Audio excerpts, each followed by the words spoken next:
महात्मा पंचसखाओं ने भविष्य मालिका की रचना भगवान निराकार जगन्नाथ जी के निर्देश से की थी। भविष्य मालिका में मुख्य रूप से कलयुग के अंत के विषय में सामाजिक, भौतिक और भौगोलिक परिवर्तनों के लक्षणों का वर्णन किया गया है। 5000 वर्ष कलयुग के बीतने के उपरांत पंचसखाओं ने भक्तों के मन से संशय को दूर करने के लिए बताया कि भगवान की इच्छानुसार श्री जगन्नाथ जी के नीलांचल क्षेत्र से विभिन्न संकेत प्रकट होंगे और भक्तों को उन संकेतों का अनुकरण करके कलयुग की आयु के अंत और भगवान कल्कि के अवतरण के विषय में ज्ञात हो जाएगा। महात्मा अच्युतानंद जी ने महाप्रभु श्री जगन्नाथ के प्रथम सेवक और सनातन धर्म के ठाकुर राजा दिव्य सिंह देव चतुर्थ के विषय में वर्णन किया है। महापुरुष ने इसका भी उल्लेख किया कि जगन्नाथ क्षेत्र में महाराजा इंद्रद्युम्न की परंपरा के अनुसार अलग अलग समय में अलग अलग राजा जगन्नाथ क्षेत्र के प्रभारी थे। जब चौथे राजा दिव्य सिंह देव उपरोक्त वर्णित राजाओं के प्रतिनिधि के रूप में कार्यभार संभालेंगे तो कलयुग के 5000 वर्ष बीत चुके होंगे। इससे महापुरुष अच्युतानंद ने दो बातें सिद्ध की। एक और तो चौथे दिव्य सिंह देव राजा के रूप में पदभार संभालेंगे, दूसरी बात यह है कि 5000 वर्ष कलयुग का बीत चुका होगा और आज कलयुग का 5125वां वर्ष चल रहा है। अच्युतानंद ने भविष्य मालिका में इसकी सत्यता प्रकट की और वर्णन किया कि जब श्री क्षेत्र के राजा चौथे दिव्य सिंह देव महाराज सत्ता में होंगे, जो वर्तमान में है, वही कलयुग के अंत का प्रमाण होगा। पुनः महापुरुष अच्युतानंद जी ने उपरोक्त पंक्तियों में समझाया कि जब चतुर्थ दिव्य सिंह देवराजा उड़ीसा के श्री क्षेत्र में शासन करेंगे तो भगवान जगन्नाथ कल की अवतार ग्रहण करेंगे और भगवान जगन्नाथ मानव शरीर धारण करके कल की अवतार लेंगे तथा धर्म संस्थापना करेंगे। अच्युतानंद जी भविष्य मालिका की पवित्रता और सच्चाई की घोषणा वज्रकंठ से करते हैं। भक्तों के मन में भक्ति और विश्वास को पुनः जागृत करते हुए कहते हैं कि सूरज पश्चिम दिशा में उदित हो सकता है, पर्वत के शिखर पर कमल पुष्प खिल सकता है, किंतु उनके द्वारा लिखी हुई वाणी असत्य नहीं हो सकती। भविष्य मालिका में लिखा गया है कि इस जगन्नाथ क्षेत्र के पहले राजा श्री पुरुषोत्तम देव होंगे। सबसे पहले राजा श्री पुरुषोत्तम देव सहित 19 राजा मंदिर के शासन के लिए उत्तरदायी होंगे। वर्तमान समय में मालिका की बात सत्य हो रही है और 19वें राजा के रूप में दिव्य सिंह देव चतुर्थ इस दायित्व का निर्वहन कर रहे हैं। वे 19वें राजा होंगे और दिव्य सिंह देव चतुर्थ होंगे। उनका कोई पुत्र नहीं होगा। मालिका की वाणी को सत्य मानकर आज महाप्रभु के भक्त इसको प्रमाणिक मान रहे हैं। 600 वर्ष पूर्व जो उन महापुरुषों ने लिखा वह सब कुछ आज निरंतर घटता जा रहा है। अतः ये सिद्ध होता है कि कलयुग समाप्त हो गया है और धर्म संस्थापना का समय एवं गुप्त कार्य चल रहा है। जब श्री जगन्नाथ धाम के मुख्य मंदिर में पत्थर गिरेगा तब समझना कि कलयुग का अंत हो गया है। महापुरुष का यह वचन अब सत्य सिद्ध हो गया है। गत वर्ष 16 जुलाई 1990 को श्री मंदिर के आमला बेढ़ा से एक पत्थर गिरा था, जिसकी जांच के लिए केंद्रीय बजट विभाग द्वारा एक समिति गठित की गई, किंतु वैज्ञानिकों को आज तक पता नहीं चल पाया कि इतना बड़ा पत्थर लगभग 1 टन से अधिक मंदिर में कहां से आया और कैसे गिर गया। ये वैज्ञानिकों के लिए एक आश्चर्यजनक घटना के साथ शोध का विषय बना हुआ है। भविष्य मालिका ग्रंथ में गरुड़ संवाद में उल्लेख किया गया है कि एक दिन भगवान के प्रमुख भक्त विनीतानंदन गरुड़ ने महाप्रभु से पूछा, भगवान आपने 4 युग में अवतार लिया है और कलयुग के अंत में आप कल की अवतार लेंगे, तो 4 युगों के भक्तों और भगवान का मिलन होगा। जब आप नीलांचल छोड़ेंगे, दारू ब्रह्म से साकार ब्रह्म बनेंगे, तो भक्तों को नश्वर वैकुंठ से क्या लक्षण दिखाई देंगे, जिससे भक्तों को विश्वास हो कि आपके कल की अवतरण का समय आ गया है और भक्त मालिका का अनुसरण करें और आपका आशीर्वाद प्राप्त करें। जब मैं नीलांचल छोड़ूंगा तब मेरे ज्येष्ठ भाई बलराम नीलांचल क्षेत्र का दायित्व ग्रहण करेंगे और नीलांचल क्षेत्र के क्षेत्राधीश्वर बनेंगे। शक्ति स्वरूपिणी माँ विमला और लोकनाथ महाप्रभु उस समय उस क्षेत्र में होंगे, लेकिन मैं मानव रूप में जन्म लूंगा। अच्युतादास जी ने कहा है कि जगन्नाथ मंदिर से जब चूने का कुछ लेप निकल जाएगा और मंदिर के शिखर पर लगा नील चक्र थोड़ा टेढ़ा हो जाएगा, तब भारत की आर्थिक स्थिति अच्छी नहीं रहेगी। पुरी में जगन्नाथ रथ यात्रा की शुरुआत शुक्रवार से हो गई है। 27 जून को आषाढ़ की द्वितीया की शुभ तिथि में श्री मंदिर में विराजित भगवान की प्रतिमाओं को बड़े भाई और बहन के साथ सिंह द्वार पर लाया गया और फिर यहाँ से उनके रथों पर आसीन किया गया। श्री मंदिर से प्रतिमाओं को निकालकर रथ तक ले जाने की प्रक्रिया पहाड़ी कहलाती है, जिसमें भगवान को प्यार और भक्ति से कंधों पर झुलाते हुए बाहर लाया जाता है। देश विदेश से लाखों की संख्या में श्रद्धालु रथ यात्रा जुलूस में शामिल होने के लिए पुरी में जुटे और इस यात्रा के साक्षी बने। रथ यात्रा की प्रक्रिया में भगवान की प्रतिमाओं को रथ पर आसीन करके उनके रथों को हाथ से खींचकर श्री गुंडीचा मंदिर ले जाया जाता है।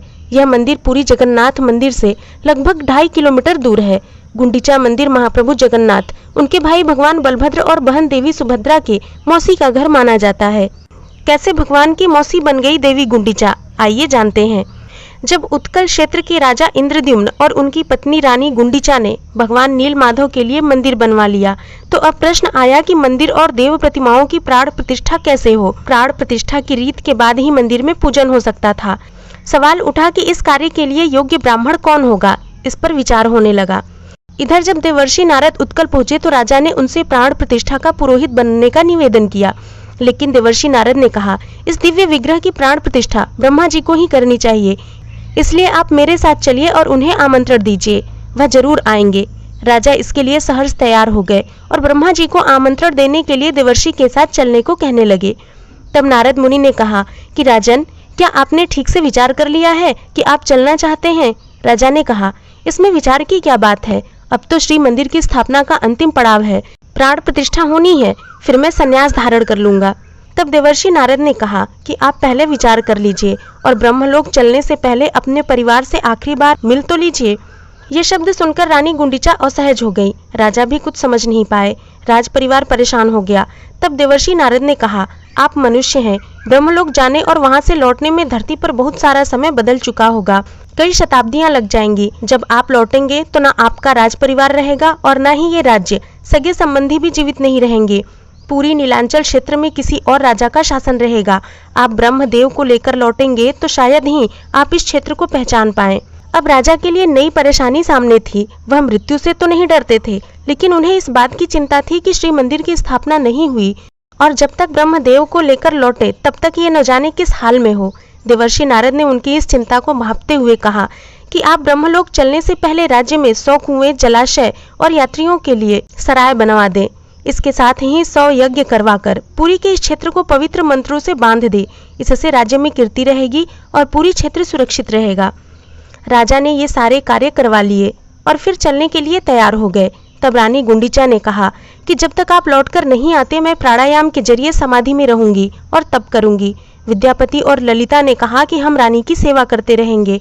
राजा ने विद्यापति से राज्य भी संभालने के लिए कहा, लेकिन उन्होंने राजगद्दी पर बैठने से इनकार कर दिया और कहा कि मैं रानी माँ की सेवा करते हुए ही राज्य का संरक्षण करता रहूंगा। ये सारे प्रबंध करने के बाद राजा देवर्षि नारद के साथ ब्रह्मलोक पहुंचे और ब्रह्मा जी से श्री मंदिर की प्राण प्रतिष्ठा के लिए आग्रह किया। ब्रह्मदेव ने राजा की बात मान ली और उनके साथ उत्कल के श्री क्षेत्र पहुंचे। जब वे सभी वापस धरती पर लौटे तब तक कई सदियां बीत चुकी थीं। अब पुरी में किसी और का शासन था। राजा के सभी परिजनों की मृत्यु हो चुकी थी, बल्कि उनके सभी संबंधियों की पीढ़ियों में कोई नहीं बचा। इस दौरान श्री मंदिर भी समय की परतों के साथ रेत के नीचे दब गया था और सदियों तक रेत में ही रहा था। जब राजा ब्रह्मलोक को गए और वापस लौटे तब तक धरती पर बहुत सा समय बीत गया था। राजा इंद्रद्युम्न का राज्य पुरुषोत्तम क्षेत्र काफी बदल चुका था और रही सही कसर समुद्री तूफानों ने पूरी कर दी। जब राजा इंद्रद्युम्न वापस लौटे तब पुरी में एक अन्य राजा गालू माधव का राज्य था। राजा इंद्रद्युम्न के लौटते ही दैव योग से सागर किनारे बना श्री मंदिर ऊपर आ गया। राजा गालू माधव ने खुदाई करवाई और उसकी स्थापना कराने की तैयारी करने लगे। इसी दौरान भूतकाल के राजा रहे इंद्रद्युम्न ब्रह्मदेव को लेकर आ गए। अब नए राजा गालू माधव और प्राचीन राजा इंद्रद्युम्न के बीच विवाद की स्थिति बन गई। तब हनुमान जी संत के वेश में आए और उन्होंने सारे घटनाक्रमों से नए राजा गालू माधव को अवगत कराया। राजा गालू माधव भी कृष्ण भक्त थे। संत वेश में हनुमान जी ने उनसे कहा कि अगर ये राजा सत्य बोल रहे हैं तो इन्हें मंदिर के गर्भगृह का द्वार खोजने के लिए कहो। गालू माधव के कहने पर राजा इंद्रद्युम्न, जिन्होंने इस मंदिर को बनवाया ही था, उन्होंने सहजता से रेत में दबे मंदिर के गर्भगृह का मार्ग खोज लिया, जो कि गालू माधव के सैनिक और कारीगर अभी तक नहीं कर पाए थे। मंदिर का गर्भगृह सामने आते ही चारों ओर नील माधव का नीला प्रकाश फैल गया और मंदिर अपनी पूर्णता के साथ सामने आ गया। इधर रानी गुंडीचा को भी अपने पति के लौट आने का एहसास हुआ तो वह समाधि से उठी। जब उन्होंने आंखें खोली तो सामने एक युवा दंपत्ति हाथ जोड़े खड़ा था। रानी ने उनका परिचय पूछते हुए कहा कि क्या तुम विद्यापति और ललिता के बेटे बहू हो? तब सामने खड़े दंपत्ति ने कहा कि नहीं, वे तो हमारे बहुत पुराने पूर्वज थे। हम कई पीढ़ियों से आपको माई मानकर पूजते आ रहे हैं। यह हमारे कुल की बहुत पुरानी परंपरा है। आप हमारे लिए देवी हैं और हम ये मानते हैं कि आपकी ही वजह से पूरी क्षेत्र में कभी कोई आपदा नहीं आई। तब रानी गुंडीचा ने कहा, नहीं बच्चों, मैं कोई देवी नहीं हूँ, लेकिन तुम्हारी पूर्वज जरूर हूँ। तुम मुझे सागर तट पर श्री मंदिर ले चलो। तब उस नौजवान ने रानी गुंडीचा को रेत में दबे मंदिर के मिलने की जानकारी दी और उन्हें वहां ले गए। एक बार फिर राजा इंद्रद्युम्न और रानी का मिलन हुआ। रानी की बात सुनकर राजा गालू माधो को भी सही बातों पर भरोसा हो गया। इसके अलावा उन्हें राजा के बनवाए 100 कुएं, जलाशय और सराय के भी अवशेष मिले, जिससे उन्हें राजा की कीर्ति का पता चला। गालू माधो ने खुद को राजा की शरण में सौंप दिया। अब सारी बातें सामने आने के बाद मंदिर की प्राण प्रतिष्ठा हुई। ब्रह्मलोक ने एक यज्ञ कराकर रानी गुंडीचा और राजा इंद्रद्युम्न के हाथों जगन्नाथ भगवान की प्राण प्रतिष्ठा कराई। मंदिर होते ही भगवान जगन्नाथ बहन सुभद्रा और भाई बलभद्र के साथ प्रकट हो गए। उन्होंने राजा को आशीष देकर उससे मनचाहे वर मांगने को कहा। राजा ने मांगा कि जिन सैनिक श्रमिकों ने मंदिर के निर्माण और इसे फिर से रेत से निकाल लेने में श्रम किया, उन सभी पर अपनी कृपा बनाए रखना। और जब भी जगन्नाथ जी की कथा कहीं सुनी जाए तो आपके परम भक्त विश्ववसु, मेरे भाई विद्यापति और उनकी पत्नी ललिता का नाम जरूर लिया जाए।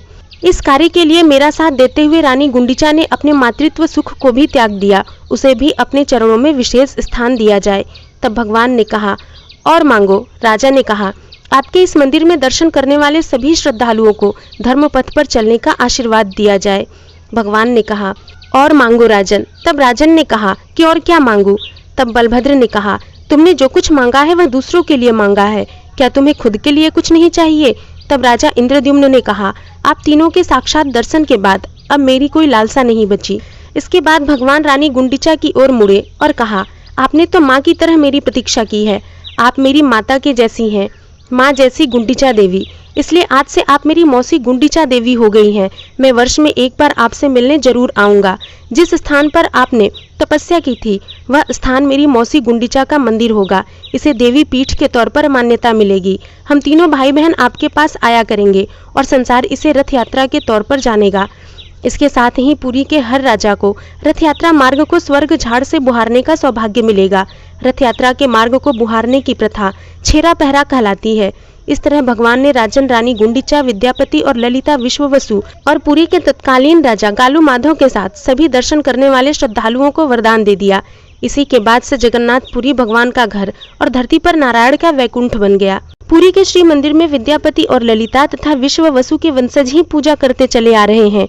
इन्हें दैत्यापति भी कहते हैं। इसके अलावा अन्य सेवा कार्यों में भी श्रमिकों, कारीगरों के वंशज ही शामिल हैं। ज्येष्ठ पूर्णिमा के दिन भगवान का प्राकट्य हुआ था। इसे उनके जन्म के तौर पर देखा जाता है और फिर 15 दिन के विश्राम के बाद उन्हें गर्भगृह से बाहर लाकर सभी को दर्शन कराए जाते हैं और रथ यात्रा निकाली जाती है। यही परंपरा आज भी जारी है। इसलिए भगवान हर वर्ष अपनी मौसी गुंडीचा देवी के पास रथ से जाते हैं। राजा इंद्रद्युम्न की पत्नी रानी गुंडीचा ही भगवान की मौसी हैं।